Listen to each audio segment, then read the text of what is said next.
Donc, à vous, Madame Radel, maintenant à Laval. Bonjour à tous. Vers l'année 1988, au Québec, il y a eu un tremblement de terre assez élevé à l'échelle de Richter. Il paraît que la situation se reproduirait environ tous les 50 ans, ce qui donnerait en 2038. Est-ce que les installations de TransCanada sur la trajectoire d'un possible tremblement de terre ont fait des tests ou s'il y a des détecteurs d'installer en prévention? Et en cas d'incendie de forêt ou d'impact quelconque provoquant un incendie sur les stations de pompage, y a-t-il eu des tests ou y a-t-il des détecteurs d'impact ou de chaleur en prévention? Dans les deux cas, si ça n'a pas été fait, pourquoi?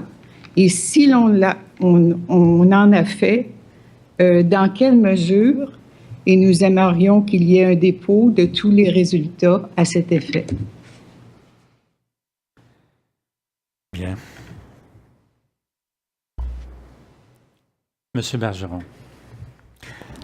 Si je comprends bien, il y a 2 questions, Monsieur le Président. Ben, c'est pas nécessaire de me le faire penser. Non, mais c'est parce que je veux être sûr que je ne crée pas d'incident diplomatique. Bon, en ce qui concerne la première question, effectivement, on a un engagement de faire l'état de la situation. On a mentionné qu'il y a des études qui ont été faites qui montraient qu'il n'y avait pas de faille active sur le tracé. Suite à la demande de plusieurs intervenants, nous avons convenu de vous soumettre un dossier plus étoffé, ce sur quoi nous travaillons activement pour vous revenir dès cette semaine. En ce qui concerne la question des incendies au niveau des stations de pompage, je vous dirais que globalement, il y a toutes sortes de systèmes qui sont en place pour détecter effectivement le début d'un incendie. Ce qui se fait immédiatement à ce moment-là, c'est la fermeture des vannes pour alimenter la station. Et comme les vannes sont immédiatement à côté de la station de pompage, il reste un volume de pétrole brut à l'intérieur de la station qui est quand même relativement faible et c'est le maximum de volume qui va être brûlé au cours d'un incendie. Alors, il y a tout un volet relativement à la protection incendie qu'on pourra développer peut-être un peu plus tard ou qu'on va discuter très rapidement là, lorsqu'on va couvrir ces aspects-là. Mais effectivement, c'est pris en compte et il y a plusieurs systèmes de protection et d'intervention en cas d'incendie. Le pipeline que vous proposez pourrait, selon vous, accepter une intensité de séisme de quelle magnitude? C'est exactement le genre de question sur laquelle on veut vous revenir, Monsieur le Président, et les gens sont actuellement en train là, de compiler l'information. Parfait, merci. Madame Grandbois, pardon.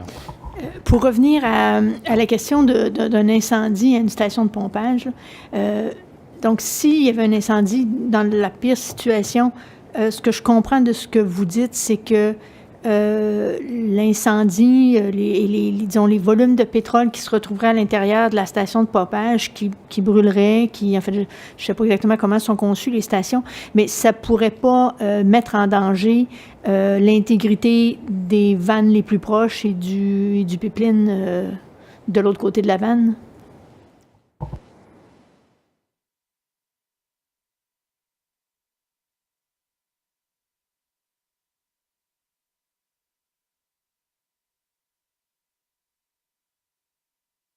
Je demandais à M. Saint-Laurent d'élaborer un peu. Donc, dans une station, premièrement, il y a des vannes à l'intérieur qui sont quand même assez éloignées des pompes. Tout ça, c'est probablement là qu'il y aurait le plus de risque d'avoir un incendie. Et il y a des détecteurs et de chaleur et d'incendie. Donc, la fermeture serait assez rapide pour ne pas nuire aux vannes. Et les vannes, la majorité de la vanne est souterraine. Donc, à ce moment-là, ça ne devrait pas créer de problème. Alors, merci, madame. Je m'excuse. Oui, madame. À la lumière des réponses de TransCanada, j'aimerais savoir l'impact et des dommages des vapeurs qui s'élèveraient quand ça brûlerait.